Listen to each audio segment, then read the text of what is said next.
Peace. This is King Nova Black Supremacy, and I want to do this particular video to address the Sandra Bland incident. I want to wait till as much information could come out as possible before I do my video so that I can come raw and direct with what I have to say in regards to the situation. Now, many people are arguing, and in their mind, they're in denial. So they're still questioning if Sandra Bland actually hung herself or if she was killed by that devil, that racist cracker devil pig in Texas. People are questioning that. What we know for sure is that Sandra Bland was alive before the traffic stop, and after she went into the custody, or after she was detained by the cracker pig devil, she was found dead. Would she have been dead or have hung herself if she had never been stopped, harassed, or arrested by the police? Would she be dead? We know, using our reason, that she would still be alive if that encounter had not happened. So her death is inescapably and unavoidably related to her encounter with the white supremacist, racist Texas pig. This we know. Some are arguing that with this traffic stop, that she was arrogant and uncooperative and offering resistance to the police. And my answer to that is, there are a lot of black people that are arrogant, that don't want to cooperate with the institution or system of white supremacy, don't want to bow down to the commands of white overlords and overseers under the auspices of police departments, agencies. It's a lot of black people that don't want to bow down to them, that could be considered arrogant. Is the price of arrogance death? Just because somebody is arrogant, does that mean that a death sentence needs to be delivered to them, or some activity or action lead to them ultimately dying? Could the police officer use de-escalation tactics, and is it impossible for the police to walk away from a confrontation over a petty crime or incident that could lead to the death of the individual? Can the police actually walk away? Is it okay for the police to walk away from something like that? If they pull somebody over and they see this person has a bad attitude or having a bad day, or they might be arrogant, they so happen to be black, they might not want to cooperate. Is it okay to ensure the livelihood of the individual, of the so-called suspect, or the person who has committed whatever the petty traffic crime is or infraction? Is it okay for the police to just say, you know what, let me leave this alone, because this is going to go somewhere that it does not have to go. This is a $250 ticket, a $500 ticket. This is a very small incident, turning without a signal. This is not worth this person's life. This is not worth my life or danger. Let me go get my ass back in the car and go on about my business. When is it okay for an officer to make this type of decision? Because what we're saying is that black lives don't matter. That black life is not as valuable, that a ticket, the money that they're going to get for extorting people over traffic violations, is more important than a black life. These police agencies have become unyielding. I remember back in the day we used to watch police movies, and the police used to chase people. And if they saw the person was running too fast or just was gone, they would actually let the person go, put their gun in their holster, and going about their business and say, well, maybe I'll catch him next time. I don't have to be the ultimate judge of the universe over every individual situation and case. I'm going to let this person go since they're running away. Nowadays, they'll shoot that person in the back. That makes you ask, who's more arrogant? The officer or the suspect? Who's more arrogant? They so arrogant that they have to be the ultimate determining factor of the prosecution of an individual.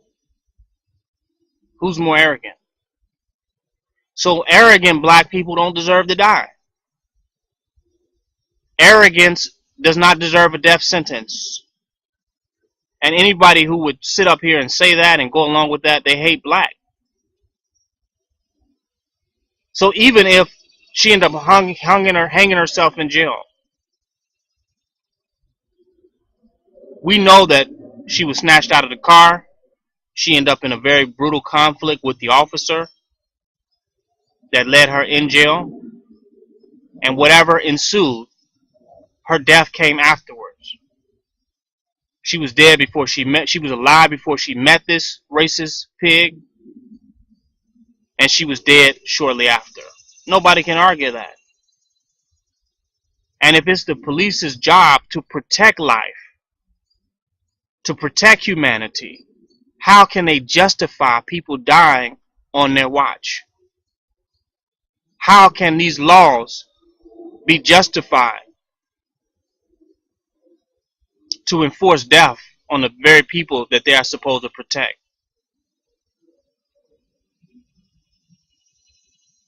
So no, and I'm gonna give you my real opinion on what I believe happened to Sandra Bland, and I'm also gonna tell you what needs to happen based on that.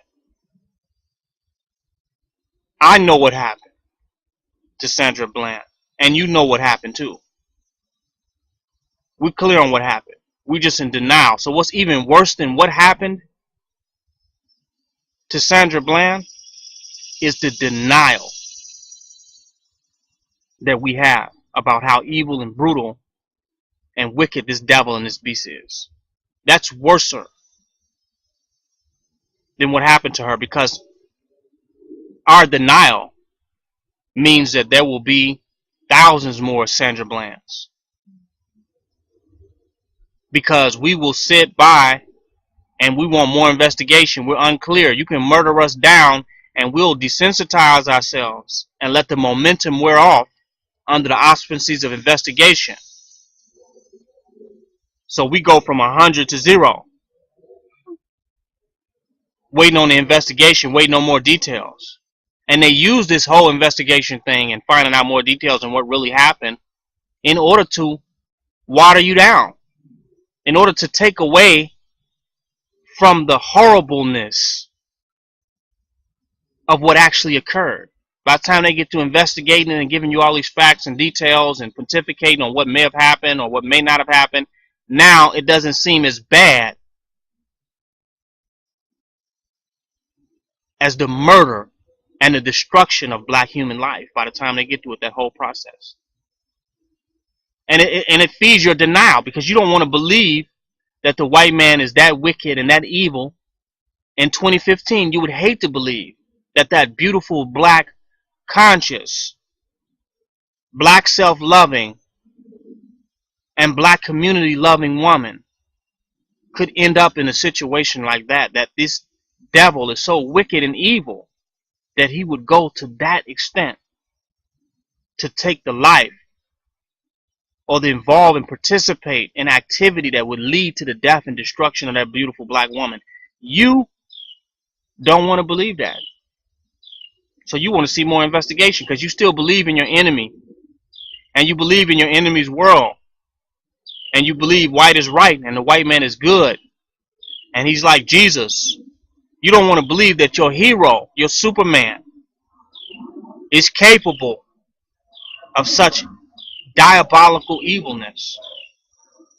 So you want to sit and question it. This is what makes you inactive. This is why you're not proactive. Because you want to sit and question it. So what's worser than what actually happened to Sandra Bland is the denial that the masses of black people have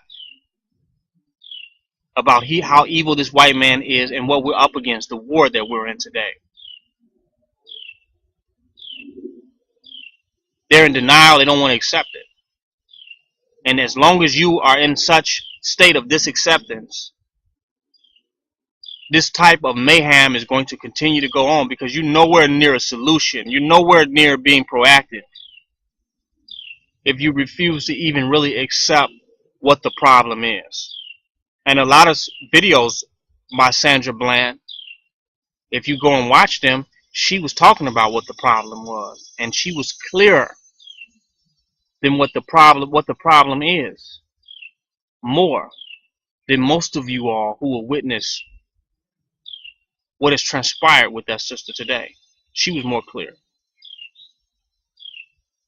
So there ain't gonna be no. Let's not even start talking about solutions if you are still trapped in disacceptance and allowing through the auspices of investigation and seeing all the facts and all the evidence to be desensitized and to ultimately be inactive and to lack compassion and outrage that is necessary to end these type of situations from happening.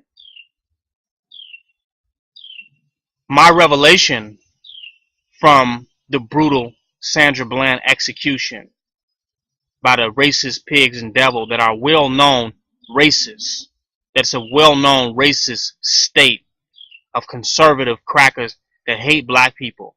This is a fact. Texas is one of the most racist places to live in the United States. Nobody's going to argue that. Nobody's arguing that. Super racist. What's going to have to happen? My revelation is that, for one, the black woman needs the protection of her man. She's going to have her man to protect her. That's a fact. You be talking about Black Lives Matter. As soon as the black woman start embracing her man and having compassion for what's happening to the black man and how he's getting shot down in the streets and murdered and killed and her young black boys, she immediately becomes a target. And now today we see the black woman being attacked in a way that we have not seen since slavery. We see the black woman now getting brutally under attack. So now she does not need humanitarian pleas to the white man. Because the white man ain't going to give you nothing. You can say Black Lives Matter and keep begging and wishing and all that. The white man ain't going to give you a damn thing. Now that you realize how evil this goddamn devil is, now you need to line up in defense with your man. Don't just be our attorneys talking about Black Lives Matter. Don't just be our representatives. We must line up as a line of defense for the black nation. The black woman must unite again with her black man, her defender, and we must unify and fight this enemy. Fight this devil. That's what's going to have to happen. So it can't be just a whole bunch of single black women or lesbians talking about Black Lives Matter, because that ain't going to protect you. You need to line up with your soldiers, the black militants, the black warriors. You need to line up with them. There's no protection in your independent, semi-feminist, black compassion awakened movement. You need more defense than that. So the Black Lives Matter movement, instead of hanging out with these hippie, save the whales crackers, instead of hanging out with these liberal Occupy Wall Street crackers, these white guilt crackers, you're going to have to now start to line up with the black militants. This is the type of defense you're going to need. You're going to have to reunify with the militant black man to get the type of security and protection that you need. You can't go up against this white man without a true system of defense and a true awareness of warfare and what we're up against. It's not that simple for you to contest power without no militant strategy or tactics or constant implementation of security. No movement will survive. And doing such a thing is paramount to suicide. That's a fact. So now all these Black Lives Matter women that's speaking truth to power and speaking out against the system of white supremacy, the police department, the justice system, and standing up for their men and starting to speak out against that are now going to have to take another step and unify with black militant, Pan-African, nationalist revolutionaries. We're going to have to bridge the gap. They can no longer be objective about the black struggle and realize that they're not just protesters for black life. That the minute that they start to see how much Black Lives matter, they're on the other side and they're now targets as well. It's only two sides you can be on. There's no middle ground. These Black Lives Matter people are not in the middle ground. When you start talking about Black Lives Matter, you have declared war on the largest death industry, the largest industry making money off of black death, which is the government of the United States of America. When you start talking about Black Lives Matter, you messing with their whole money and their whole system, and now you will become a target.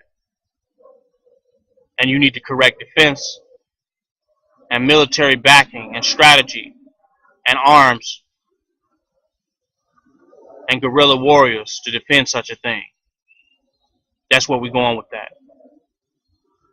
That's my message to the Black Lives Matter movements, the heads, the organizers. We are at war with a vicious beast that will pick you off and take you off one by one if necessary. You have to merge your Black Lives movement with the black nationalist, black militant, black revolutionary, Pan-Africanist movement. They must be merged. And you're going to need the defense of the black man. You can't say black male lives matter, which is really what was being said, because that's who was being killed. Freddie Gray, Trayvon Martin, Walter Scott, Eric Garner. These are black men predominantly being killed. You can't say Black Lives Matter like you're saying save the whales. Because you can say save the whales, but no whale hunter is going to come get you because you're not a whale. But when you start saying Black Lives Matter, the harsh reality is you ultimately going to end up fighting for your own self. Next,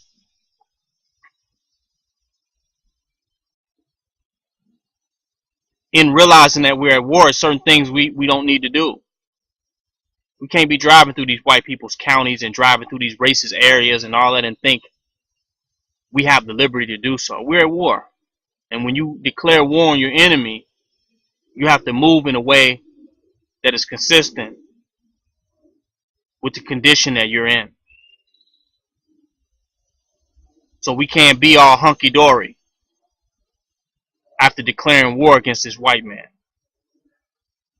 War has been declared on him. We see that with the Confederate rally. The white man is mad. His flag is coming down. He's angry right now. We're in a state of war. And now they're looking for as many targets as they can. So we can't be just on both sides. You can't act like nothing is happening and just drive around, get in your car, and drive through Redneckville and act like nothing's going on right now. We can't be oblivious like that. So that has to happen. Clarity on that we're at war. 2, you got to start associating with people that's 1,000%. When they talk about Black Lives Matter, they willing to really defend that. That means if you come up missing, then some of them goddamn devils come up missing. Ain't no more begging, ain't no more justice or else, ain't no more rallying. We come up missing, some of y'all come the fuck up missing. That's a fact. All belief in the justice system has to end, period. Nobody, no God ordained the white man to do anything. The white man hasn't been given any power from any holy place to sanctify his behavior in America.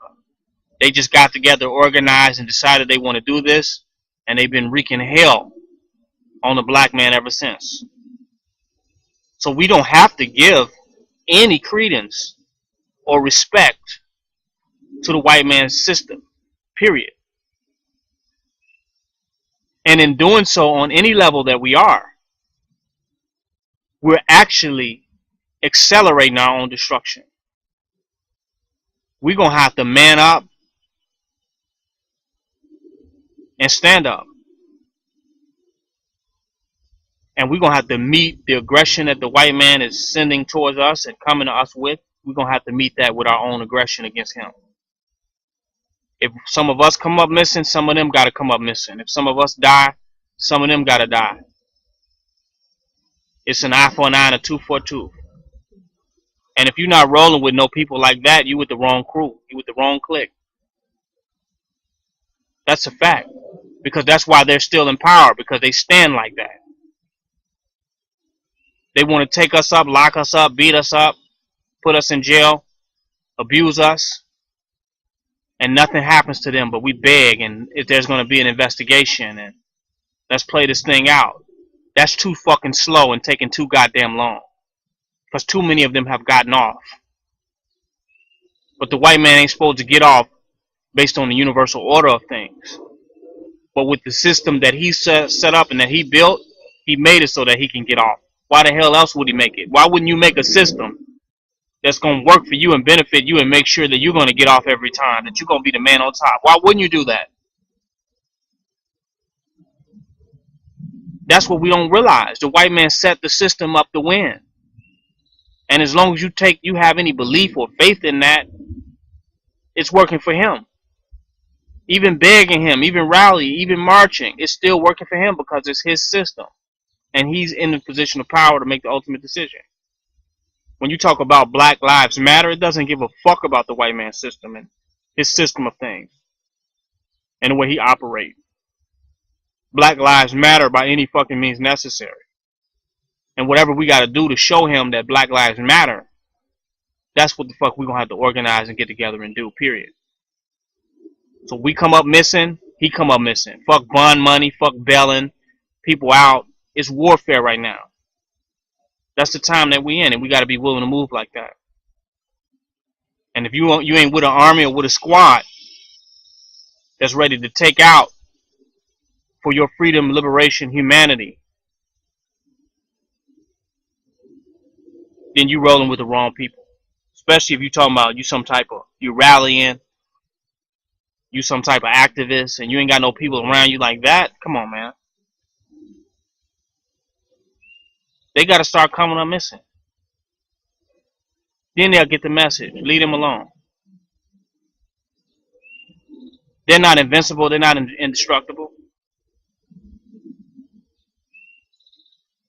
And when they realize that, then they'll have some humility. Because arrogance going up against arrogance, it doesn't work. Somebody has to humble themselves. And we've been humble all these years, and look what they've gotten us. Now it's time for them to be humble. So we're going to have to deal with these damn crackers and devils on some real shit. It's inescapable. And the people down in Texas talking about RBG, people talking about the black woman is God, right? Where you at? You talking about the black woman is God and all this, and RBG and Stickum and all that. Where you at? I know there's a black conscious movement going on in Texas. Where they at? Why they allow this to happen without no repercussions, no at all? They're not even dealing with it. What's all this militancy about? These armies and all this RBG shit about? What is it for if you're not gonna step up and handle your motherfucking business, man? What is it for? It's a fucking joke, a costume party? And if some of them don't even want to talk and speak out when this shit happen, they're not gonna say nothing about it till it's over with. They should come right out and decree that something needs to happen and something needs to be done to deal with this type of situation to get it under wraps. They should be ready to mobilize and move on this. We're tired of all the bullshit.